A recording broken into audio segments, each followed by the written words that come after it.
బంధువులారా, తల్లి, తండ్రి, గురువు, ఈ ముగ్గురు త్రిమూర్తులు.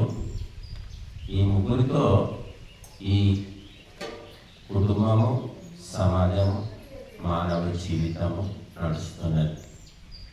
తల్లి, తండ్రి అంటే ఆ పుట్టిన పిల్లవాడికి రక్త సంబంధం ఉంటుంది. ఇప్పుడు గురువు అంటే అతడికి రక్తము సంబంధం కానీ ఇంకెక్కడి ఏ రకమైన సంబంధం కానీ ఉండదు.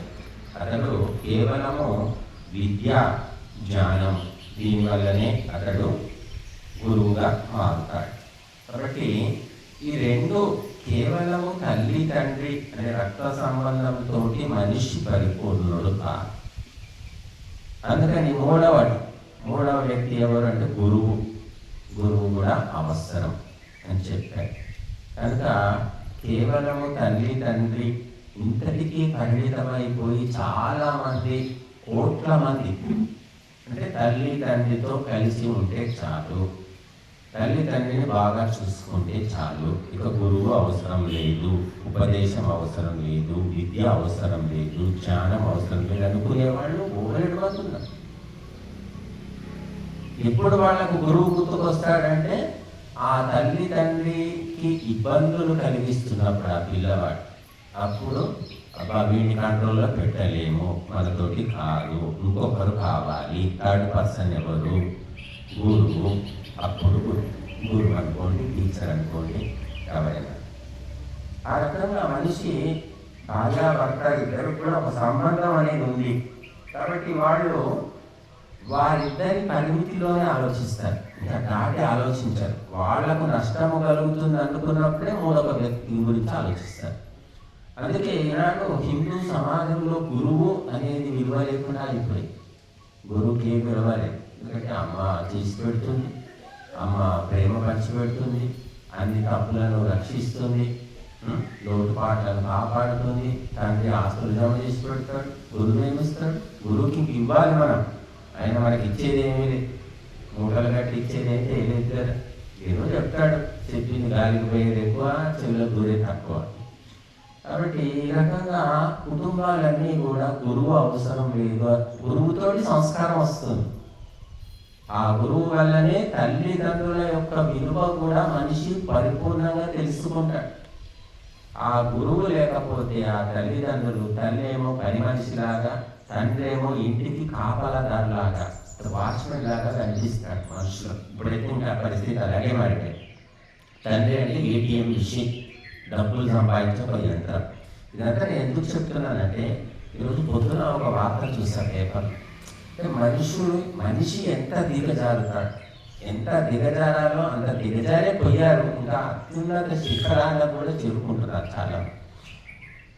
ఒక 70 ఏళ్ళ మనిషి, చాలా పెద్ద మనిషి, 70 ఏళ్ళు అంటే రిటైర్ అయినటువంటి రైల్వే ఉద్యోగి, నెలకు 30,000 రూపాయలు పెన్షన్ వస్తుంది. 30,000. ఒక భార్య, 2 కూతుళ్ళు, ఒక కొడుకు ఉన్నారు. ఇది ఎక్కడ జరిగింది అంటే హైదరాబాద్లోనే జరిగింది, మనకు మౌలాలిలో.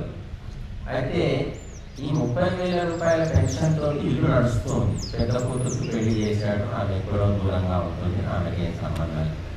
చిన్న కూతురు ఉంది పెళ్లికి, కొడుకు ఉద్యోగం లేదు, చదువుకున్నట్టున్నాడు కాకపోతే ఉద్యోగం అయితే ఏం లేదు. ఈ ముగ్గురు అంటే కొడుకు, కూతురు, భార్య ముగ్గురు తింటున్నారు ఒక తండ్రి మీద ఆధారపడి, ఆయనకు వచ్చే 30,000 అయితే వీళ్లకు కోరికలు ఉంటాయి, సోకులు, సింగారాలు ఇవన్నీ కావాలి. తండ్రిని అడిగితే ఇవ్వట్లేదు, అడిగినంత.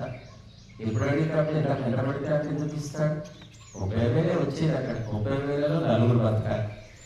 అందుకని ఆయన సరిగ్గా ఇవ్వట్లేదు. ఇంకొకటి, బ్యాంకులో కొన్ని లక్షల డబ్బులు ఉన్నాయి, ఆ డబ్బుల మీద కూడా వీళ్ళకు ఆశ పడింది. బట్ వీళ్ళు ముగ్గురు కలిసి ఏం ఆలోచించారంటే, 70 అయినా 30 అయినా ఉంటే ఏంటి, పోతే ఏంటి, చంపేస్తే పీడ అవుతుంది, పింఛన్ భార్యకు వస్తుంది కదా, భర్త చనిపోతే భార్యకు వస్తుంది. కాబట్టి భార్య కూడా భార్య ప్లాన్ చేసింది, ఎందుకంటే భర్త 70 ఏళ్ళ భర్తతో వచ్చేది లేదు, పోయేది. కాబట్టి ప్లాన్ వేసి ముగ్గురు కూడా ఇంటర్నెట్ ఉంది కదా మనకి, ఇప్పుడు సెల్ ఫోన్లో మీరు ఎట్లా హత్య చేయాలి, ఎలా దొంగతనం చేయాలి అన్నీ చూపిస్తుంది. ఇక కూతురు చదువుకుంది, పాపం ఆమె చూసింది, మొత్తం వెతికి ప్లాన్ వేసింది. ఏం ప్లాన్ వేసింది అంటే ఉమ్మెత్త కాయలు, ఉమ్మెత్త పువ్వులు ఇవి ఎండబెట్టి పొడి చేసి అన్నంలో భోజనంలో కలిపి పెడితే వాడు తెచ్చిపోతాడు. ఒక్కసారిగా రోజు ఇంత పెట్టి వస్తాడు అని వాడు అది ప్లాన్ తీసి అది అమలు చేశారు కూడా. చేసిన తర్వాత మొదటి రోజు కొద్దిగా 2 రోజులు 3 రోజులు 4వ రోజు కొంచెం డోస్ ఎక్కువ పెట్టేశారు. పెట్టేసరికి ఆయన ఇలాగా కోమాలోకి వెళ్ళిపోయాడు, ఆ మత్తులోకి జారుకున్న తర్వాత వీళ్ళు ఏం చేశారు, చంపేశారు. ఎవరు, భార్య, కొడుకు, కూతురు చంపి ముక్కలు చేశారు. చేసి 6 బకెట్లలో నింపి పెట్టారు. చూడండి క్రూరత్వము ఎంత భయంకరంగా ఉందో. ఇదంతా కారణం ఒకటే, సంస్కారం లేకపోవడమే.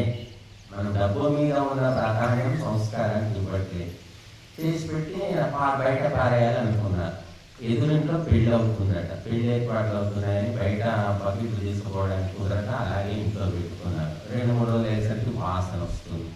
పక్కింటి వాళ్ళు వీళ్ళకి ఏదో వాసన వస్తుంది ఏంటని అందరూ ఇంట్లోకి వచ్చి చూస్తే మొత్తం బకెట్లలో ఇది ఉంది. వాళ్ళంతా షాక్ తిన్నారు. పోలీసులకు ఫిర్యాదు చేస్తే పోలీసులు వచ్చి ఇదంతా కథ అంతా లాగి వీళ్ళు నెట్లో, ఈ ఇంటర్నెట్లో ఇదంతా ఆ కథ ఎలా చేయాలి, ప్లాన్లన్నీ వెతికారనేది కనుక్కున్నారు. ఇది ఎప్పుడు జరిగిందంటే 2019లో జరిగితే ఈరోజు తీర్పు ఏం చెప్తోంది, మల్కాజ్గిరి జిల్లా కోర్టు ఏం తీర్పు చెప్పిందంటే భార్యకేమో ఆజన్మ కారాగార శిక్ష, కొడుకు కూతురికి మాత్రం ఉరి శిక్ష అని కోర్టు ఇచ్చిన తీర్పు. కాబట్టి ఇది జిల్లా కోర్టు కాబట్టి మళ్ళీ ఇది రాష్ట్ర కోర్టుకు వెళ్తారు, స్టేట్ కోర్టు, తర్వాత హైకోర్టు, సుప్రీంకోర్టు ఇవన్నీ ఉంటాయి కదా. ఏమవుతుందో మనకు తెలియదు. కానీ ఇప్పుడు మాత్రం చెప్పిన తీర్పు ఇదే. దీన్ని బట్టి ఏం తెలుస్తుంది అంటే అమ్మాయి అబ్బాయి చదువుకోలేదని కాదు, పెద్ద చదువులు MBAలు MCAలు ఏమో చదివే ఉంటారు. కానీ ఇంత నీచమైనటువంటి ఆలోచన విధానానికి కారణం ఏమిటంటే సత్సంగము లేదు, సంస్కారము లేదు, ఆధ్యాత్మిక చింతన, పాప భీతి అంటారు. ఇలా చేస్తే పాపం వస్తుంది, ఘోరమైనటువంటి దుఃఖాలు జన్మలు తప్పవు అనేటటువంటి తెలివి కలగలేదు అటువంటి సమాచారం అందలేదు. కాబట్టి ఇంత ఘోరంగా భార్య కూడా అందులో ఒక భాగస్తున్నారు. కాబట్టి మనము సంతానానికి సంస్కారం ఇవ్వడమే ముఖ్యమైనటువంటి ఆస్తి. అది ఇవ్వకపోతే వాళ్ళు ఎంత భయంకరంగా మారుతారంటే ఇది ఒక ఉదాహరణ. ఇటువంటివి ఎన్నో జరుగుతూనే ఉన్నాయి. కాబట్టి సంస్కారము, సత్సంగం అనేవి చాలా ముఖ్యమైనటువంటివి. వాటి వల్ల కలిగే లాభము మనకు ధనం రూపంలో కనిపించకపోవచ్చు, కానీ ఎన్నో జన్మలకు పనికొచ్చేటటువంటి పుణ్యముగా మన వెంట, సంస్కారంగా మన వెంట జన్మలకు కూడా వస్తుంది. అది మనల్ని జన్మలు కూడా రక్షిస్తుంది. చెడు నుంచి, దురాచారాల నుంచి, మూఢనమ్మకాల నుంచి రక్షించి మనల్ని మనిషిగా, దేవతగా కూడా మారుస్తుంది. కాబట్టి ప్రతిదీ మనము డబ్బుతోటే లెక్క పెట్టుకోకూడదు. కనుక ఇది ఒక సమాచారము మీకు చెప్పాలనిపించింది. బట్టి మనమందరం కూడా అదృష్టవంతులం కాబట్టి అటువంటి కుటుంబంలో అటువంటి వ్యక్తుల సాంగత్యం లేకుండా మనమంతా కూడా ఇటువంటి ధర్మ కార్యాల్లో పాల్గొంటున్నాము. ఇప్పుడు మరి ప్రదక్షిణము ఆశీర్వాదం.